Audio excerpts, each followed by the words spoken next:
Hey, what's up guys? Welcome back to my channel. Today we're going to be building a 7-foot by 15-foot platform. For those of you who may not know me, my name's Austin Ross. I've been a welder for 15 years. Here on this channel I share tips and tricks for rig welders. If those are videos that you're interested in, make sure and subscribe and ring that bell to get notified when I post a new video every Friday.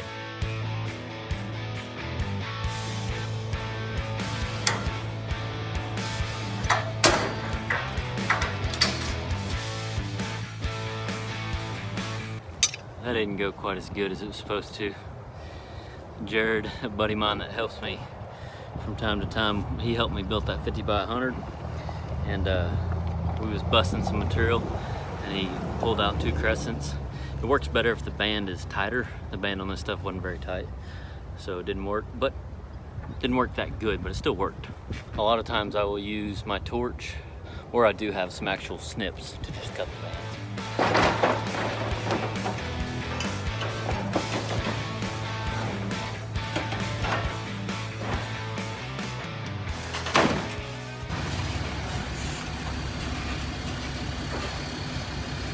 I am using standard 6-inch channel. So when I first laid this out, I was going to make my channel where it faced in towards each other.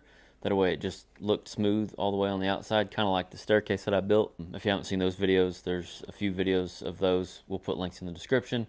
Anyway, I didn't talk about it much on those videos, but I made the channel on the platform, or the landing, face towards each other. And on this platform, I got to thinking I'm going to be putting several cross members. I believe about 7 of them is what I figured roughly, going the 7-foot way, and I was going to have to cope each one of those. So I got to thinking, I wondered if I could build this to where the channel is facing outwards. That way all my channel could just have straight cuts on the end. It'd be a little faster to build, and if it's essentially going to hold the same weight and whatnot, I don't know why I couldn't do that, but I wanted to be sure there was nothing wrong with this way of building it. So I made a couple of phone calls to some peers of mine, and they said absolutely, we've built tons like this, just as strong, you know, as long as they're not going for a certain look, nothing wrong with it at all. So that's what I did. I cut my miters to where the channel would face outward, and then went from there.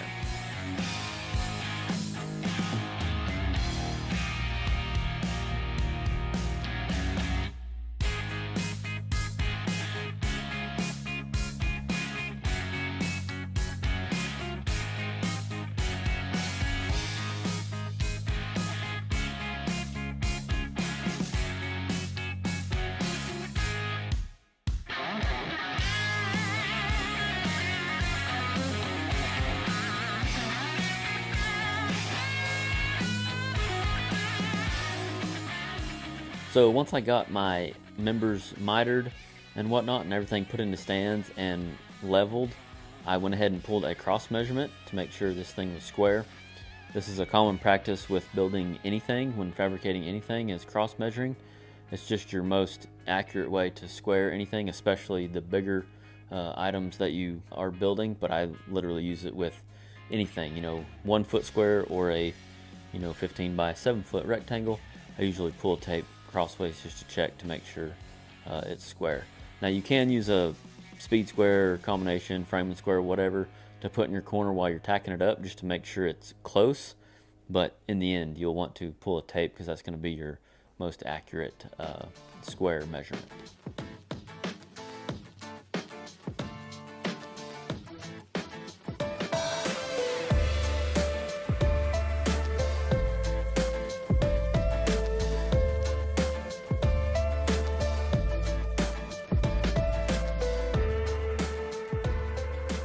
The next thing that I did was cut my legs to length. So this platform is getting 4 legs. We are using 6-inch square tubing for the legs, quarter wall thickness. The reason we went with this size of square tubing was because of the span.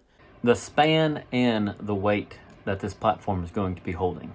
This platform was potentially going to be holding over 4,000 pounds. So again, I made some phone calls and found out the rule of thumb for spanning this 15-foot, and this is what I was recommended to use, was 6-inch quarter wall square tubing. Most likely we'll still end up putting some knee braces or gussets in the corners, because this thing is going to be 10 foot tall. That's actually the length I'm cutting these legs to right now. That's actually something I recommend having as a welder or having a welding business, depending on, you know, your business model, whether you can afford to have somebody, you know, an engineer on your team full time. If not, if you're a small operation like myself, having people you can call that have more experience than you, having an engineer you can call. You can literally use Google nowadays. Myself personally, I Google stuff, but I get really clouded and flooded with information, and it's hard to dial in your certain, or for me, it's hard to dial in my certain specific project for what they're telling me online. So it's easier for me to have somebody I can call that has more experience. So whatever that looks like to you and your business model, I recommend just getting advice from others, because as welders, we're not engineers, you know, or a lot of us aren't. Some of us might be, but I'm not. So it's handy to have people you can call to get these kind of questions answered. But for this specific project, this is what I was recommended to use. Like I said, I'm making these legs 10 foot tall. The platform is going to be setting on top of the legs. At least that's the plan as of right now. I imagine we will still probably end up putting knee braces or gussets in here to support this thing a little more, but we will see as we go.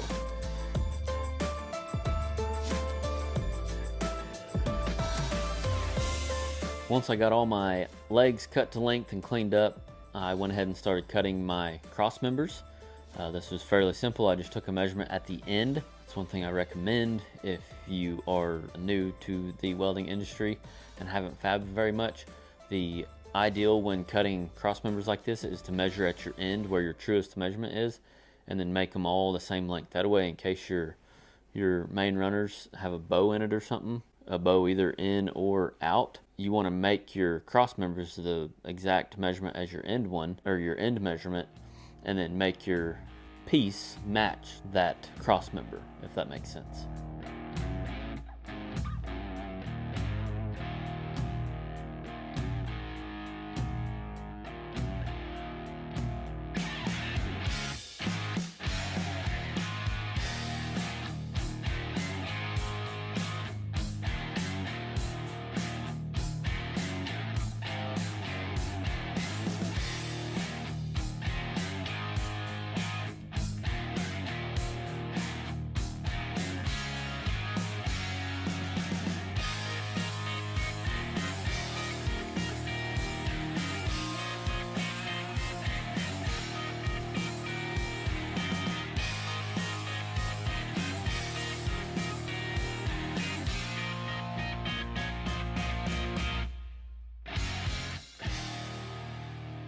As you can see here, I'm using some strong arm clamps with a piece of angle, and I'm clamping it on the bottom, clamping the piece of angle on the bottom, and I'm just setting my channel in there.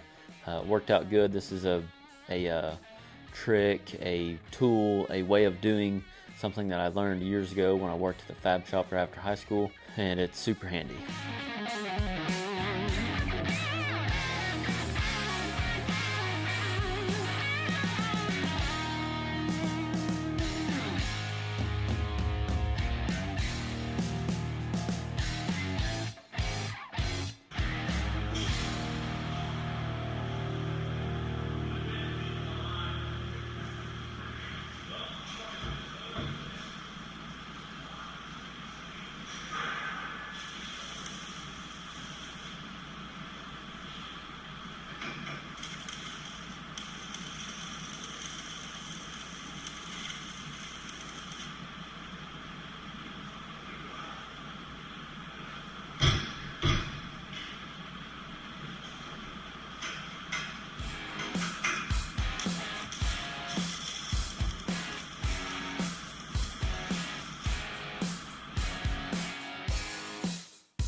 Before I welded everything out, I did check everything for level to make sure everything was still in the same plane, and then I went ahead and welded everything out.